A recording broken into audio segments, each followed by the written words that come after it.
Hi, everyone. Hi. Hi. Welcome.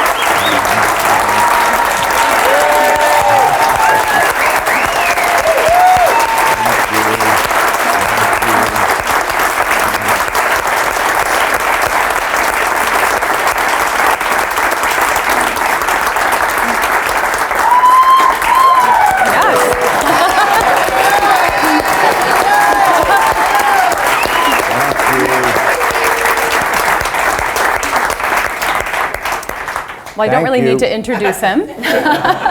I'm Stacey Wilson-Hunt from the Hollywood, not the Hollywood Reporter, I don't work for See, you got me all, you messed up my flow. Stacey Wilson-Hunt from New York Magazine and Vulture. Very nice to be here. Thank you, sir, for being here. Obviously, there's a swell of interest and fandom in the room, so I think we're all feeling honored on a Monday, getting back into the week, to be able to talk to you about your incredible career. First, I want to know, what was your life like growing up in New Jersey? Just typical suburbs, sports. That's all we did. If it was football season, we played soccer because I was way too skinny for football. Basketball I was a gym rat for years, from 7th grade up through high school. Baseball, until I got hit a couple times with the baseball, then I gave up that. But it was just, swim clubs in the summertime, school, sports. Were your parents artistic at all? Did they have interest in Hollywood or acting or in the arts? No, but my sister's very dramatic. But no, my parents were involved in politics. Okay. So, in a They both sense. ran for office, yes? Yeah. Okay. Yeah. And what did you learn about the world from them? Were they optimistic people about politics? Did they want to come in and help people? Were they humanitarians? Yeah, they were Democrats who believed in helping, and it's just a brutal business. It's almost as bad as this one. Very similar in a lot of ways.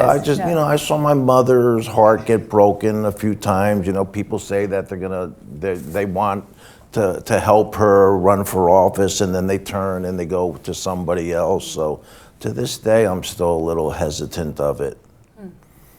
And when was the first time you performed or felt artistic as an actor, or maybe you wrote something, or you felt that you wanted to express yourself? Well, in 6th grade, Alan Rowland got sick, so I had to take over his part in the music that we were singing. We're singing a bunch of songs. In camp, I played Fagin in Oliver. And then in my high school year, I quit basketball, and the drama teacher, I took drama as an elective, asked me to be in the play, to audition for it. It was Sunday in New York, and I hated it. I hated everything about it. And then it came time to go to college, and I didn't know what I wanted to do. And my dad said, go wherever you want, take whatever you want. So I walked out of my SATs. I'm 62, so I walked out of my SATs. But I got into the University of Miami because at that time in 1973, you just needed a pulse to get in there. So I got in, and I was just going to take liberal arts. So I'm in line for liberal arts, and I got up front of the line. They said, you had to take math and history. Exactly. That was my reaction. This wasn't what I signed up for. So right next to it was for the drama department. So I took a step over and said, I'll be a drama major. My dad said, take whatever you want. And then this girl, she said, "You're going out for the play tonight." I didn't even know there was a play. I didn't want to be an actor. I just didn't want to take math or history. And I said no, and she berated me. I mean, she was really upset by the fact that I wasn't going to do it. So I went and I had the audition, and it was for cabaret. So just a quick story. So what you had to do is you had to tell a sad story. So I was on the phone in 6th grade with Bobby Zimbardo because we had a band that we sang like one song, "Don't Walk Away, Renee," or something like that. We had a Dalmatian that was just a pain. I opened the door, I didn't feel like walking him out. All of a sudden I hear screeching and noise and then the dog yelping. See, sad story. Very sad, yeah. And so I got a call back.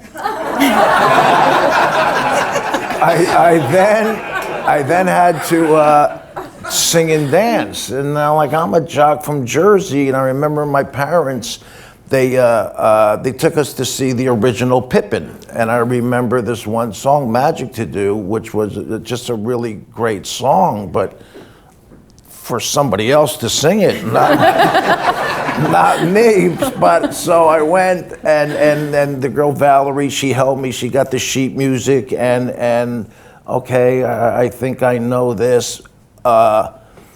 And then I went to give it to the very bitchy piano player, and I took it from him. He says, "What are you doing?" I says, "Well, I have to sing it, though." And I didn't know you had to have it memorized. Oh, no. So he said, "Well, I got to play it. I don't know it. Just do whatever you can." So all I remembered was the refrain, "We got magic to do, we got magic," and they're saying you're supposed to be singing with it. So all I remembered, like, I don't know how, remember Freddie and the Dreamers? That group, right? Well, they had the song. So I'm singing They Got Magic to Do, and then I'm doing the Freddie, which is this. You got magic. And that was the Freddie, because it was more of a kid group, and I got the part.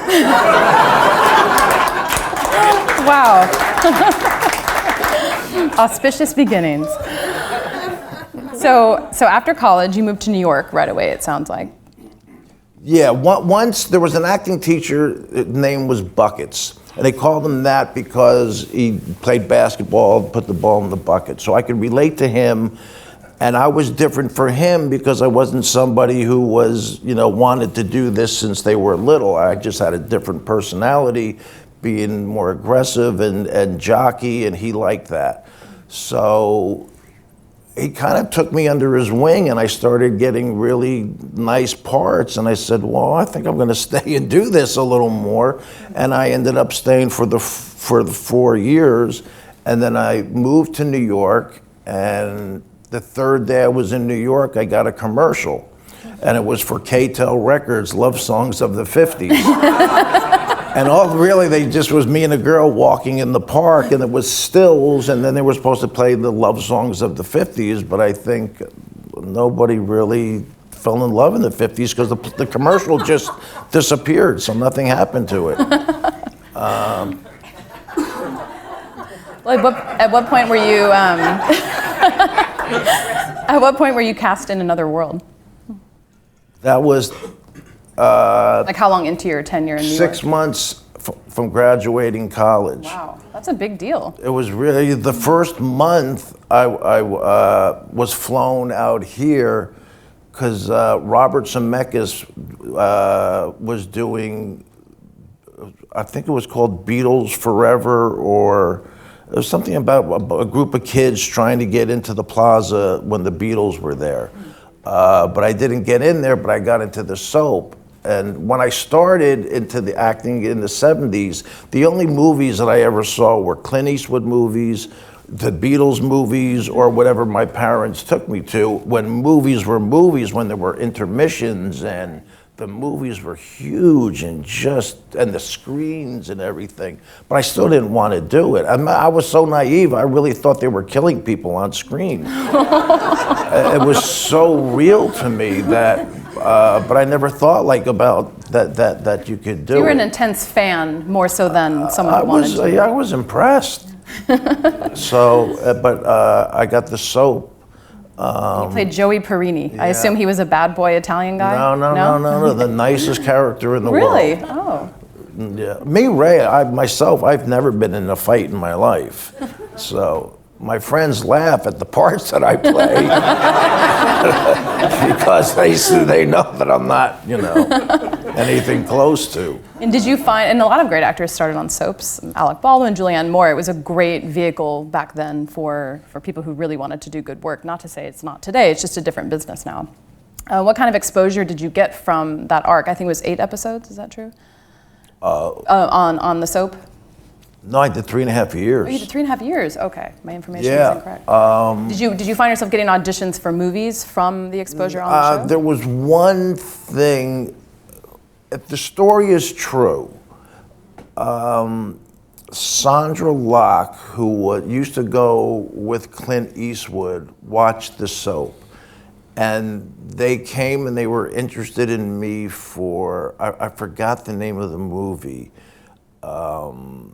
But it didn't work out because of scheduling, and I got a movie of the week. Movie of the weeks were big back then. And I did a movie of the week with Michael Pare and David Caruso and Amy Madigan. And then went back to the soap.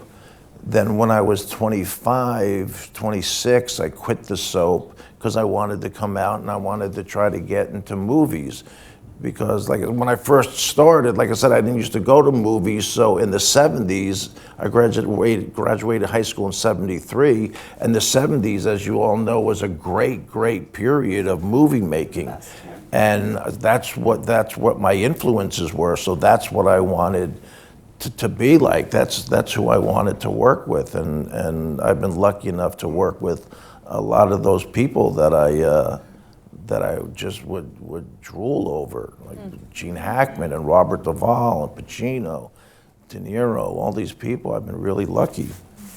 So you come, so the soap filmed in New York, and so then you moved to LA after. Right, Okay. I moved to LA and right into a struggling actor's box. Okay. So the soap really didn't necessarily negate you having to go through the struggles of the LA actor lifestyle. Oh, no, I went through the struggles. Luckily, my parents, my dad was good with handling money, so he made my soap money last for 5 years. But again, I was still in it was pretty much this size, my apartment. That brown shag carpeting, and it was horrible. It was on Beechwood, but it was 5 buildings up from the school on Beechwood. 1970 Beechwood Drive. And when you auditioned, did you find yourself getting consistent feedback from casting directors about, certain roles they saw you as, certain roles they didn't see you playing? Did you have to fight against typecasting but at all? mostly heard no. Okay. It was, there was a few. I got a series, but the series that David Wolper produced it, but it was based off of Casablanca. So they had David Soul from Starsky and Hutch as the Humphrey Bogart part. Scatman Crothers was Sam, and I was Sasha the bartender, who just served a drink every now and then. And so the first, and then I did a guest shot on a show called The Mississippi that Ralph Waite had done. And then my money started running out, and then I got Something Wild through Melanie, who was married to Stephen Bauer, who was Al Pacino's best friend in Scarface. And it was my parents' involvement in politics that made me call. They said, just call Melanie up. Maybe she'll help you get in, And I said, no, I got to do it. I'm going to audition and I'm going to get it my way. And I'm sitting there saying, my way's not working. You're trying to be a good guy about it. So I called up Melanie and Jonathan, God rest his soul, he just passed away, said, Melanie, please, I have it down to 3 people. It's been a really, really tough process. And she said, Jonathan, you told me that she had a bad experience with an actor. So she wanted some say-so on who was going to play her husband. And was Jeff Daniels already attached at that point?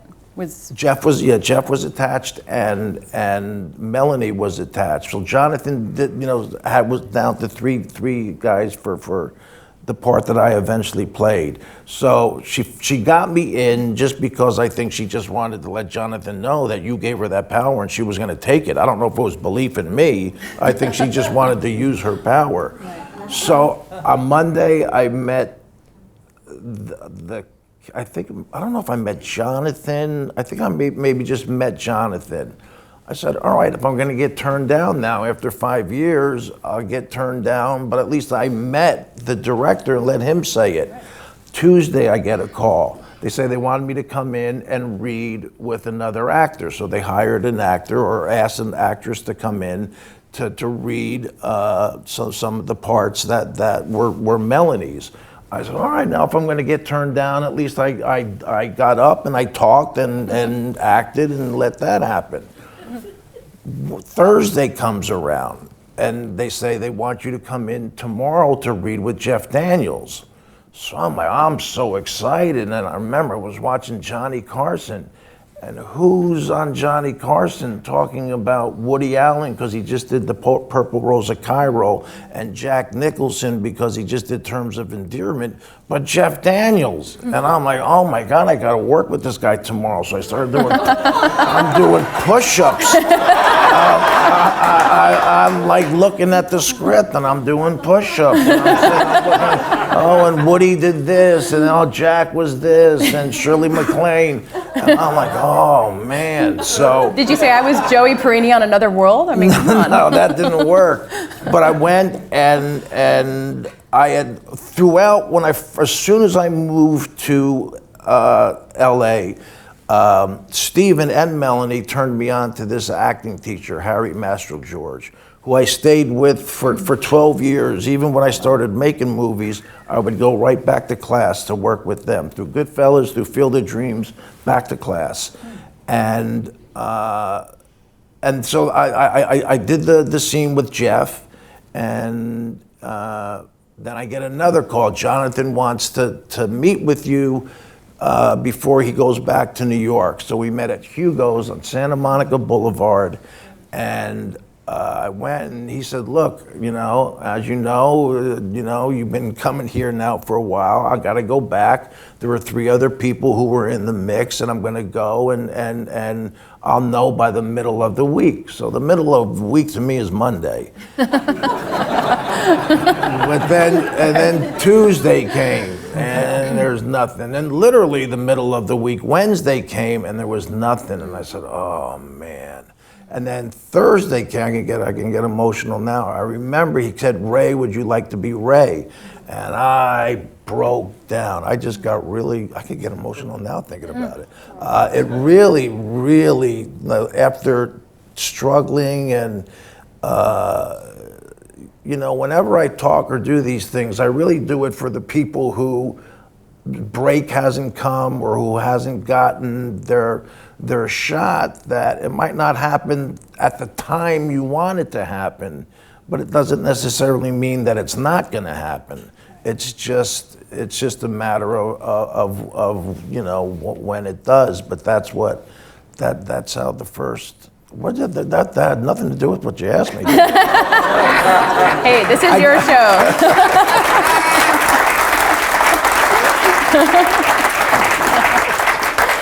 This is your day, and we're honored for you to share those moments with us, because I'm sure everyone in this room can relate to what you just said.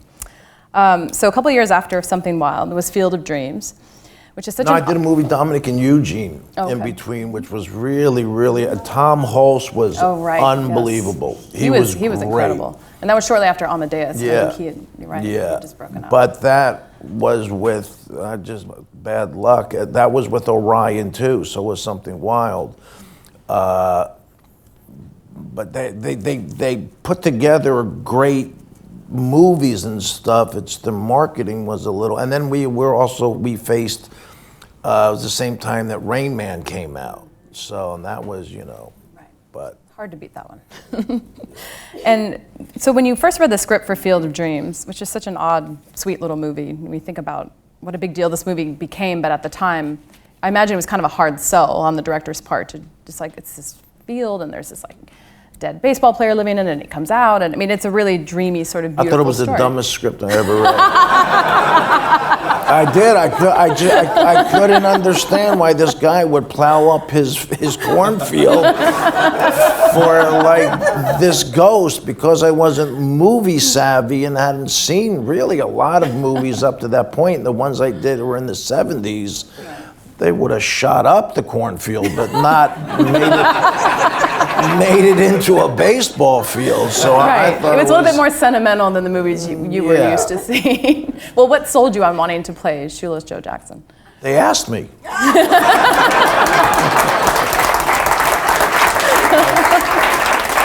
So you were able to set aside your feelings about the story too for the opportunity. No, I said if they'll plow it up, I'll play on it.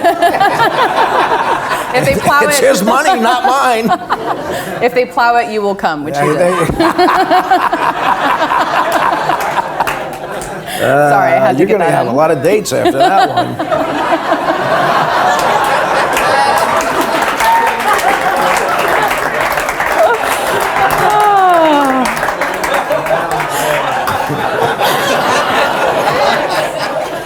My parents watch these, you guys. Now they know.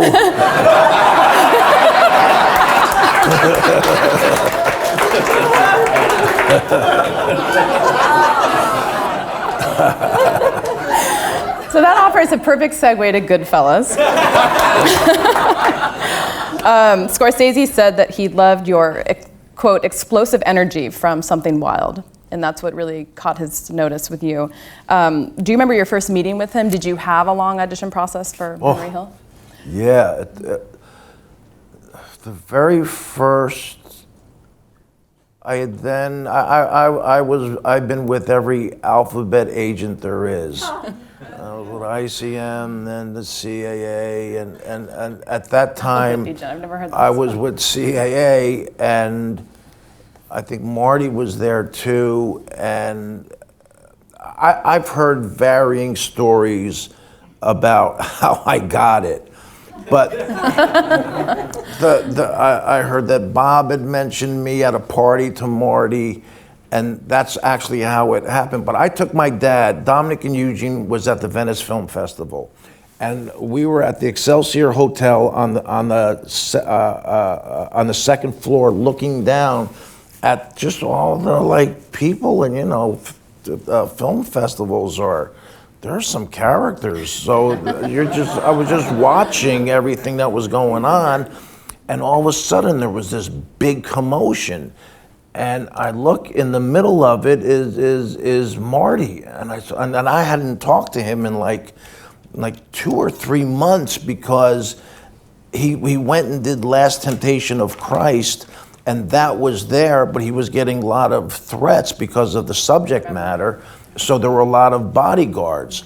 So I said, Dad, I just got to put my face in front of him so he remembers me. So I ran down, and I'm starting running towards Marty, and luckily there was a space, and the bodyguards, they came after me, and I said, no, I just want to say hi to Marty. That's all I want to do. And he said it was then that he decided that he was going to cast me in it, because if you see Something Wild, you see that I'm just nuts. But Henry Hill was more quiet. The only way Henry got to do everything that he did was because he was just a good soldier, kept his mouth shut, did whatever they asked. So my no, don't hurt me was really what Henry would have been, and he said it was then that he realized. Wow, that's incredible. And how much improv do you remember being able to do on the set? Like the scene we just saw, obviously the clown scene. Was there any improv in that scene? And how many takes did it take to get to what we ended up seeing on screen? The great thing when you're Martin Scorsese is you get to rehearse.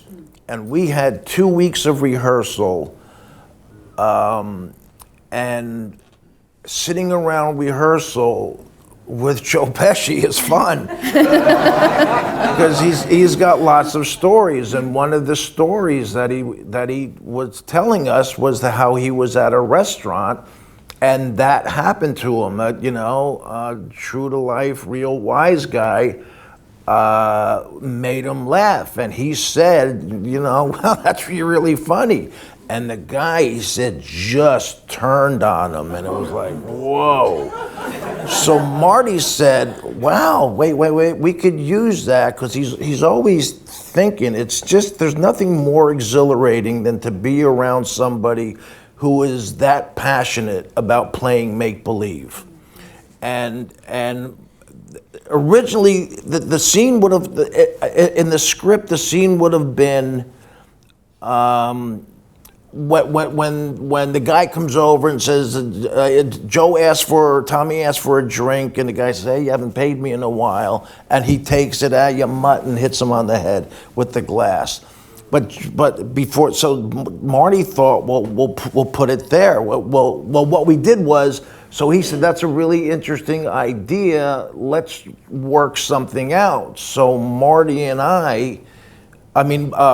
Joe and I just started, from scratch. Just, he was telling a story, and then I said,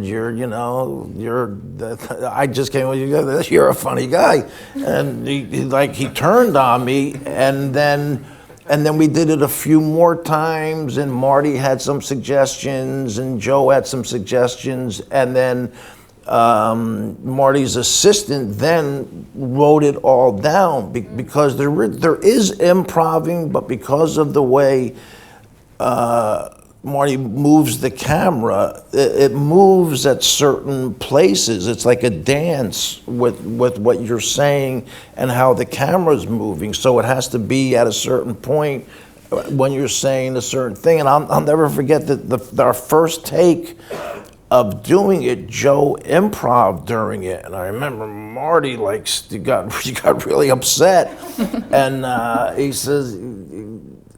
said, let's stick to what we wrote. This is a scene now. So we improv, but it was now a scene. So we did it once, and then we did it again, and then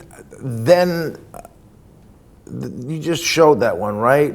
So when I say, he said something, and I said, you really are a funny guy. That was improving within the scripted improv. And then he said, if you're ever in court, you're gonna crack, and that just made me laugh. And a lot of people say about the laugh, but I'm sure everybody here has had a few laughs, and your laugh is a lot different when you're drunk. So you have a great menacing laugh, though. It's funny, but it's also kind of scary, where something could switch very quickly.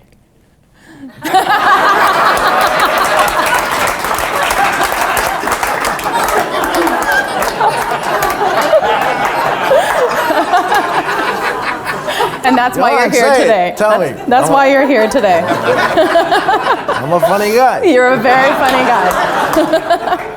And what did you learn about acting from working with Scorsese that you've carried with you? Oof. Jesus, you're trying to make me cry. During the filming of this, my mom had cancer during the filming of Goodfellas. So it just made me see that this is life and death, and I'm, who, like Marty and Bob, this is my mother's dying, and died in the middle of it. So the biggest thing that it got me is I remember I did a movie with Gene Hackman, and I never had any scenes with him, but I would go down and sneak and watch him. The same thing with Robert Duvall, and they make mistakes. They flub their lines. They miss. It's like the legends all of a sudden became actors, and the biggest thing during that is, I remember when we were doing the 2-week rehearsal with Bob, he would come up with an idea, and I went, are you serious? Really? Bob came up with that. I don't think that's gonna work, buddy. But you have a freedom to try and do whatever. So the biggest thing with that was, one, the excitement, just the sheer excitement that Marty had. And the environment he created for you to be able to Oh feel yeah, like you could play. like you could climb to the tallest building and fall, and you knew he was going to catch you. It's a great feeling to have, and it's really exhilarating, like I said, to be and to work with somebody who is so passionate about make-believe. And about acting too, specifically. Yeah, all of it, yeah. And how did your life change when the movie came out? At first, not at all, because it really wasn't a big, huge wasn't a blockbuster, right. And I don't even think blockbusters were invented until Jaws. Really, Jaws was the first $100 million movie, and that's when that became the magic, right? Isn't that right? And that's when they all started reaching for that ring, and that's changed things. And at the time, it was Schwarzenegger movies, it was Bruce Willis. I mean, you were, yeah, that what you made was an art started. film compared to a lot of what we were seeing in theaters at that time. Right, and people didn't know what to make of it. It's just been over the past 25 years that it's taken on. Like, I'll have like 13, 14-year-old kids coming up to me, saying, "Oh my gosh, I just saw Goodfellas." I'm saying, what kind of parents do you have? It's like, it's too young. They're like 13, 14 years old. That's like, very disturbing. 15.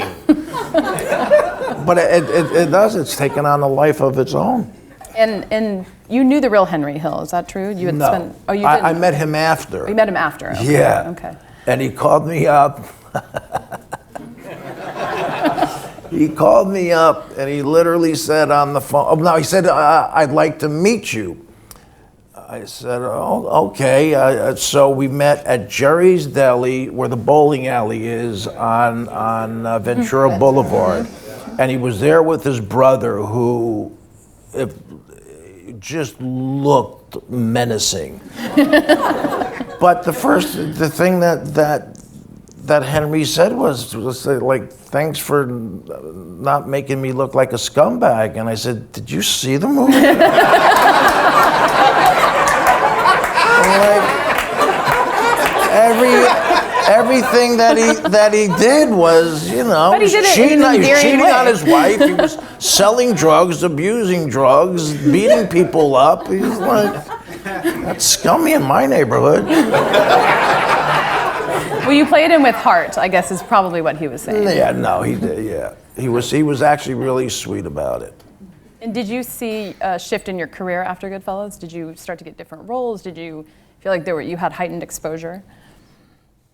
Well, I was, you do a few. I was like the guy for a second, but I was a guy, and even in the 90s, it was different, and I thought it was about acting and not like branding. And there really is and the actors now are smarter about their branding, because the first thing I wanted to do something totally different than Goodfellas, and so I got a movie where I played a heart surgeon. It was about the VA system, but as luck would have it, Orion went bankrupt just as the movie was getting ready to come out. But I wanted to try to do as many different parts as I could. Now I'll play killer after killer after killer. But back then I really thought it was important, because you really heard about typecasting. That's why I waited a year after Something Wild to do Dominic and Eugene, because it was such a sweet, nice movie. So. One of my favorite movies is Copland, and you were in 1997. So good. I went back and researched, and the budget was only $15 million. I didn't realize it was that small of a budget to have all those incredible actors in one movie. What do you remember about making that movie that has stuck with you? The biggest thing I remember is a story that Jim Mangold told me. And it was the first time that Bob and Harvey had worked together since Taxi Driver. And he said they spent all day. So Bob would say, "Oh, I think I would go over to the window over here," and then Harvey would say, "No, I'm the captain. I really think I would get to the window first." And they spent the whole day like jockeying for who would do what or who would drink the water first. And they said they didn't shoot one frame of film. This is 20 years after Taxi Driver at this point. Yeah, well, yeah, they were competitive, I guess. So you were not That's upset what I that day. remember the most. Aside from that, it was working with these guys. It was really becoming friendly with Sly. He's a really, really funny guy, and he would lead as soon as people saw him. He would right away say, "I'm fat because I'm doing a movie." He just couldn't allow himself his. He was 40 pounds heavier. Yeah. And that was a big comeback vehicle for him because he hadn't really done anything kind of smaller and. No, and he was really good in it. I Yeah. thought he was really good in it. I agree. So I watched a clip from this next film I want to talk about recently, and I don't know why I put myself through it because I watched it late at night, but the scene at the dinner table in Hannibal with your brain exposed is one of the most disturbing things I've ever seen in my life, and yet I forced myself to watch it. What was it like to work with Ridley Scott on that? It was great. He's another one who had such passion about playing make-believe. But I remember asking him, saying, "How are we going to do this? Like, how?" Like, he said, "I don't know." So I'm not sure myself. So I just figured I did some research and didn't realize that when you do brain surgery, you're awake because I guess they have to touch certain areas and your response is what it's supposed to be or not what it's supposed to be. And so I just figured the drug that Anthony gave me just made me silly and goofy, and that's how he did it. But I remember when I saw it, like I got sick. It was like, Yeah, I can't imagine seeing a scene brutal. like that. And do you generally watch your movies? Do you? No, I haven't seen over 3/4 of them. Really? Yeah. That you just don't enjoy seeing yourself on screen? That I don't. For me in particular, God bless you. Did someone just sneeze? I'm not sure I could be objective enough to. The experience is supposed to be the experience you're having, not the experience you're watching as an actor. So I didn't want, because there's some actors, that they watch themselves because when they're on screen, their head is tilted just the way they like it.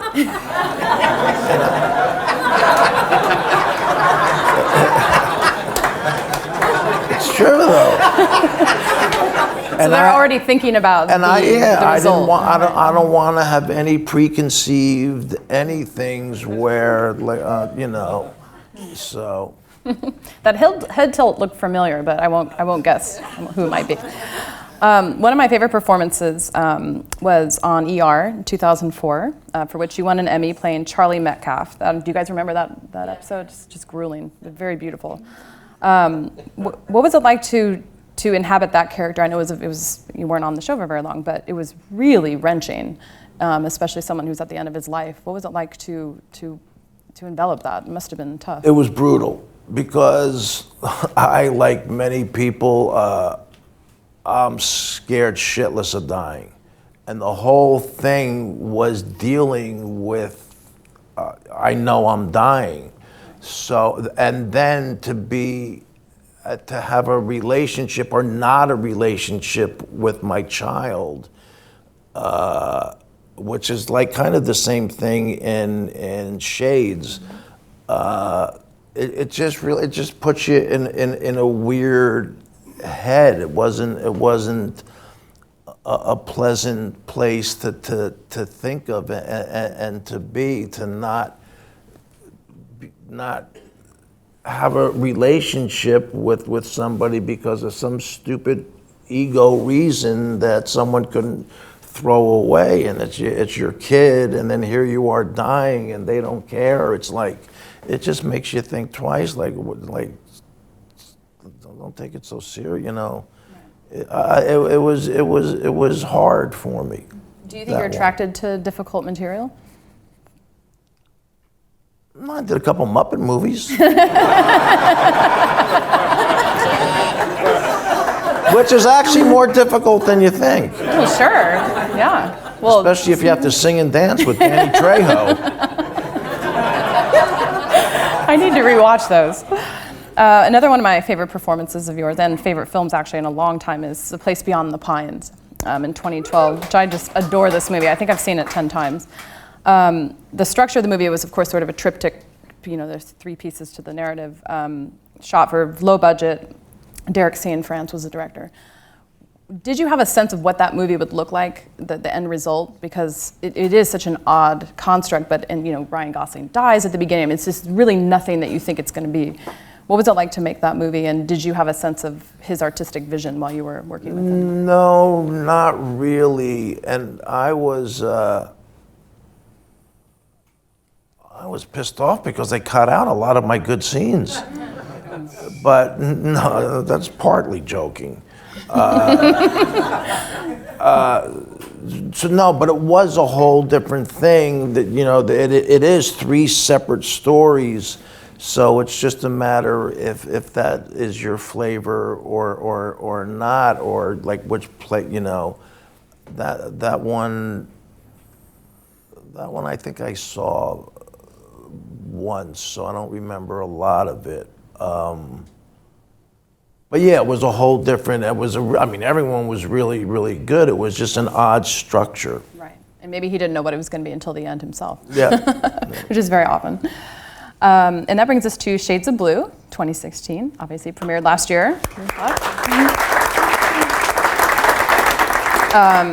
Did you have any reservations about jumping into a series regular job? It's a lot of work. We were talking backstage about your compressed schedule and the amount of dialogue you're learning under short periods of time. What went into your decision to say yes to this? I saw how the business was changing and how the independent movies that I was doing a lot of were becoming less and less, and the tentpole movies were getting, there was more and more of that, and my age was getting more and more of that. So I thought they were picking a lot of people. When I started in the 70s, if you were on a television show, you were kind of like out the past, you know, it was like towards the end. And now the whole thing has changed, where if you're doing a television show with the right people, it's exhilarating and fun. So I definitely was leaning towards wanting to do a 13 episode, not a 22 or 26, because I still wanted to try to do movies. And this came along. Really the biggest thing that sold me was that Barry Levinson was going to shoot the pilot. Jennifer, I didn't know anything about aside from who she went out with. And I didn't see I don't mean that as a put down. I just didn't know her music. You didn't know her as an actor. Or as an actor, and she was more romantic comedies of what she was doing. So that was iffy, but it was also, she was the whole reason why the thing happened. We were 13 episodes right from the start. And it turns out she's great in it. She's great, and she's one of the most disciplined and literally one of the hardest working people in showbiz. She's got her fingers in a lot of things, so I'm really glad that I made the decision to do it. But yeah, it's work. And we shoot 2 shows at once, which is ridiculous. But well, you're doing it, so that's all that matters. And it looks like you have embraced social media. You're on Twitter, which is exciting. It's thrilling. You posted a photo recently of you sitting in the Goodfellas diner, and you had just shot a scene for Shades there, which I thought was cool. You looking out the window, and that must have been a strange full circle moment to find yourself shooting in the same location, but all these years later in a very different show. What happens though is there's somebody who takes the pictures, and then I'll just say something, and I'm of the school that I don't think the less you know about an actor, the better, I think. And now there's just too much of what they're, it's just too much. But I've also read articles that a lot of the studios, sometimes if it's between a couple people and somebody has a lot followers, of looks or likes or whatever it is, then they could lean that way. So sometimes you got to play the game to beat them at the game, and so I'll do it in my way, in my sarcastic way, and also what I like doing best is celebrating the crew who go unrecognized, and on our show in particular, they're just great. Every camera guy, the DP, everybody is just really dedicated. So somebody will take a picture and it'll be with Stefan, our DP or whatever, and then I'll go on and talk about them and let them get, and then so their family sees or whatever. So I found a way to do Very it. Sweet.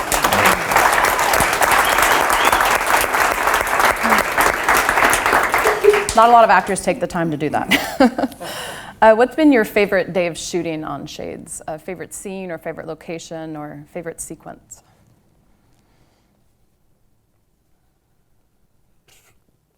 Favorite day?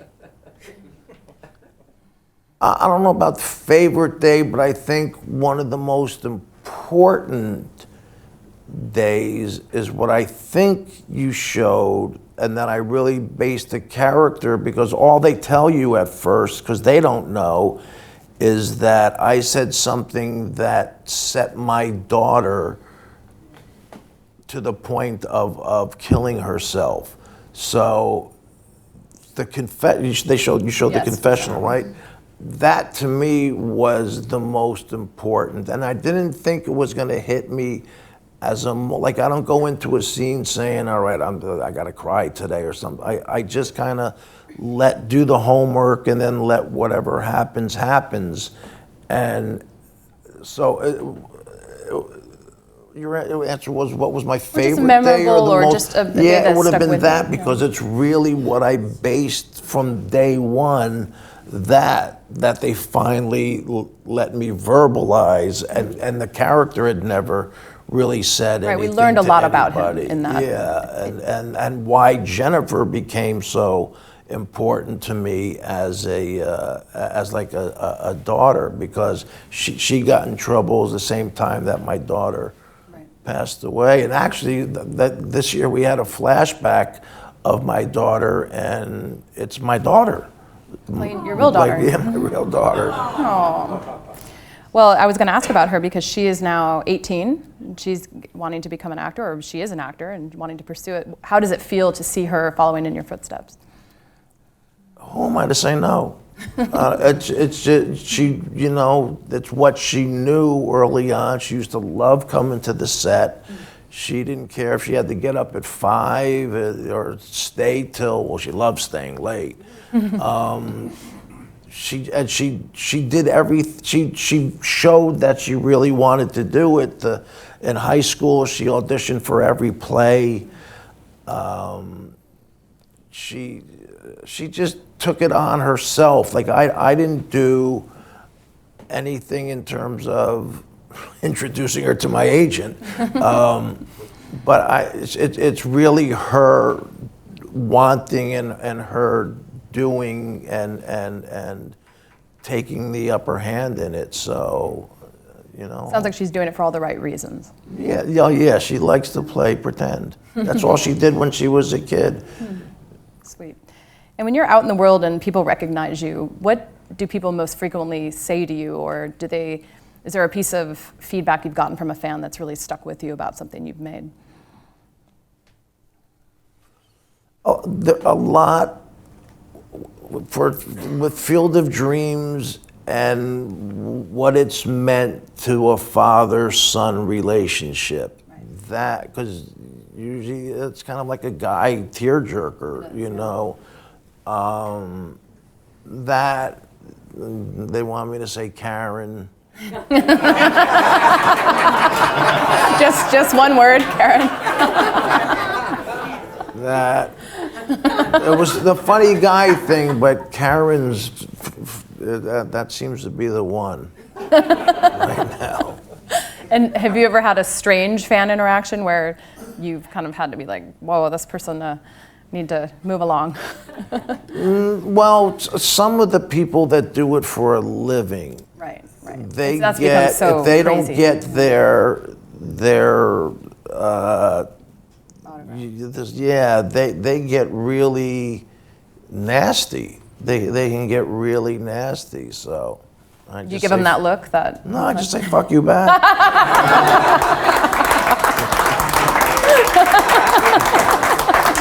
And that ends up being like the best day of their life, by the way.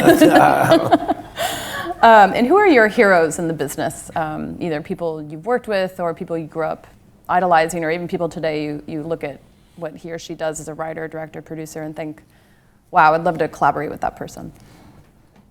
Probably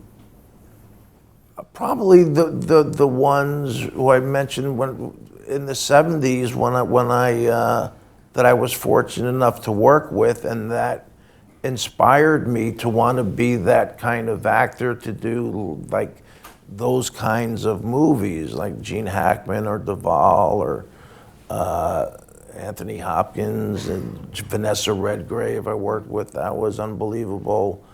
Some of the newer directors, I did this movie, Narc, with this guy Joe Carnahan, and I really liked, it's nice to, because I got into a little producing with that, was able to, at that time, would like to work with him again. There's so many people. Not enough time for everybody to work together.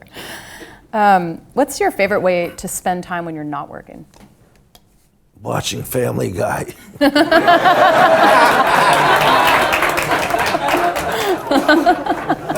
It's true, my daughter and I love watching Family Guy. It's our bonding. I'm a single dad, so we do all the talking, up till dinner, so when we're at dinner, it's boom. I'm sure Seth MacFarlane would be very happy to hear that. No, he made fun of me twice. He did? Yeah. I said, Seth, the first season, nobody was watching your show. I did a voice. Then, a couple years later, you're making fun of me. And he says, well, see, we're thinking about you. That sounds like Seth. So we have quite a few good audience questions, so we're going to segue to that. Joe would like to ask you, what are your habits for preparing for a role? Are there types of methods or techniques that you have found work best for you?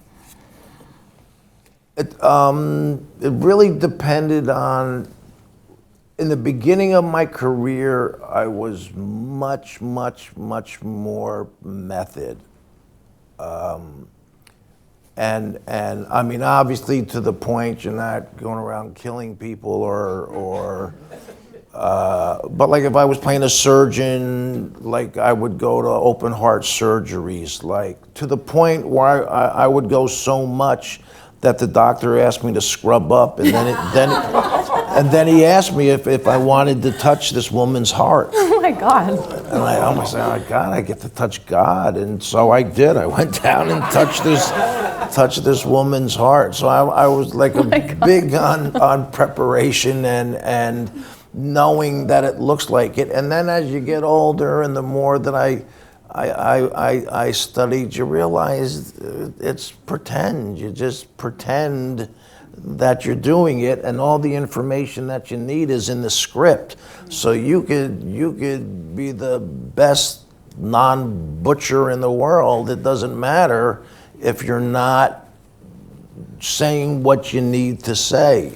So I mean, I still do some of it if you technically need to know like for Field of Dreams with, to swing a bat, even though there's a whole story about why I didn't do it lefty than righty, but that was on them.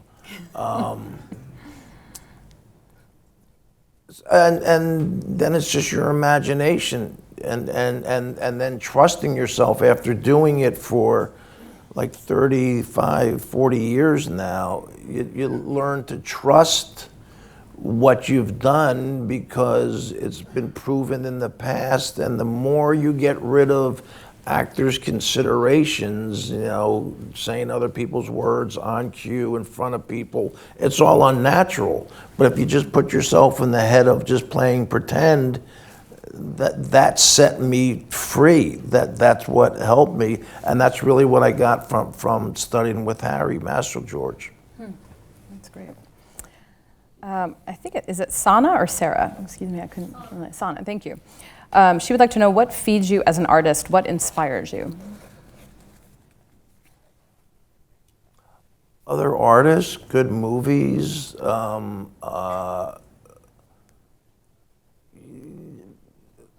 like typical, almost silly, like a sunset, a beautiful view.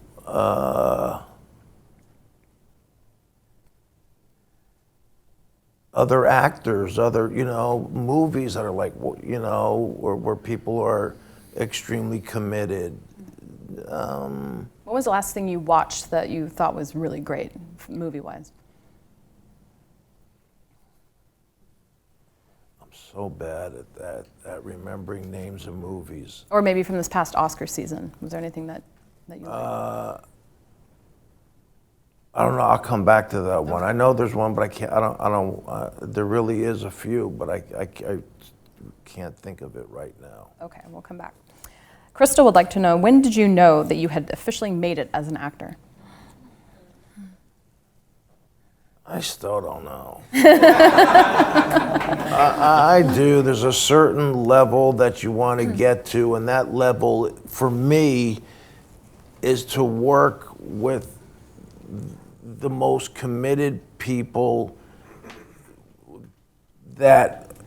with the most committed writing, with the best stories. It's all about the story and who you're working with. So, when I first started, like I said, I wanted to do different parts, but that didn't necessarily mean that was a good thing for my career. And there's no question that I've been up and down. I've definitely had that career, and it's starting to ignite a little more now. So it's all relative, but now it's to be like, why aren't I in The Irishman, Marty? You still, Did you actually ask him that? You still have that. No, but if he was here, I would. Well, there's also a lot of great material being made now, too. So maybe actors are more inspired because there's just so much great stuff.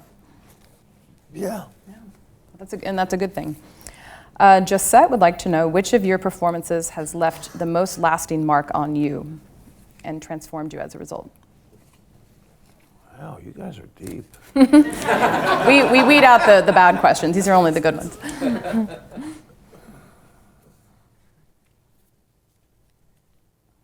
I guess the ones like the ER one with death. As I'm getting older, obviously, my parents have passed, and you understand and you realize what friendships really mean as you get older. Your relationship with your family, how important that is. So it would be something like that. Even this is really about, you think you're helping people, but you're also hurting people, and so that makes you think, like, why the do Shades that? of Blue character. Yeah, yeah. There's a lot of different things in that give me pause for thought. Great. And Lauren would like to know, switching gears a little bit, what was it like to work on Kimmy Schmidt with so many talented comedians and Tina Fey, specifically Titus, of course? I met Tina. I hosted Saturday Night Live And she wrote a great sketch where I wanted to be like a Barney character. I remember that. But I wanted to be the guy that was underneath Barney. So they had it where they had Rachel Dratch, is that how you say her last name? And she's endowed. And so I'm Barney, and they're dancing away, and she's dancing away, and going up and down, and I take off the thing and say, we can't do this. Anyhow, Tina wrote that. It was just really funny. Kimmy Schmidt was I just did it because I had worked with Tina. I worked with Tina on the Muppet movie, so. And Titus, I'm sure. But Kimmy, I don't know what that show was about. I very can't absurd. wait to see it. Yeah. It's very absurd. Vicky would like to know, do you take your dark characters home with you? When we sort of touched on that. I like I said, I did maybe more in the beginning, but less so now. All right, Tom would like to know, is there something specific you haven't done that you want to? Is there a role, a character to play, or possibly direct or write? I'd like to kiss the girl without having to choke her.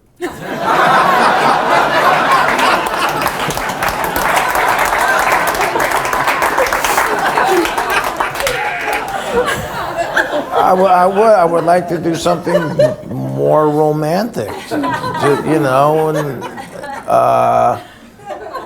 that and maybe something like, I'm funny. You're very funny. Something more comedic and romantic. Untapped potential. And Joey would like to know, or he says, or she, I know you act in commercials. We shared an agent in New York years ago. Do you tweak your approach to a role according to the medium? It's a good question. Do I tweak? Tweak your approach to a role according to the medium, whether it's film, TV, commercials? No. No. It's all the same. It's making an audience feel like what they're watching is happening, and hopefully forgetting their day for 2 hours, and that they're absorbed in this story, whether it's selling tequila for a minute or watching a show for an hour or a movie. I mean, that's the ideal. It doesn't happen much, but the ideal in what we do is to make the beginning and the end, keep you just absorbed in that. And finally, this group always likes to have some parting wisdom from our guests. Do you have any advice to share? People who are varying stages of acting careers, but is there one piece of advice maybe you wish you had known before you started? No, I took mine. Really, when someone asks me, is to study. What we use is our imagination. The imagination is like a muscle. The more you exercise it, the stronger it's going to get. And no matter what you're doing, whether it's playing with your grandkid, your kid, or going to class and doing it, it's all about strengthening that muscle. And it could be at any age, If anything, it's better to strengthen it as you get older. Well, we've seen the inside of your brain, so we know it's functioning very properly. Thank you so much for being here. Thank you, guys. Thank you.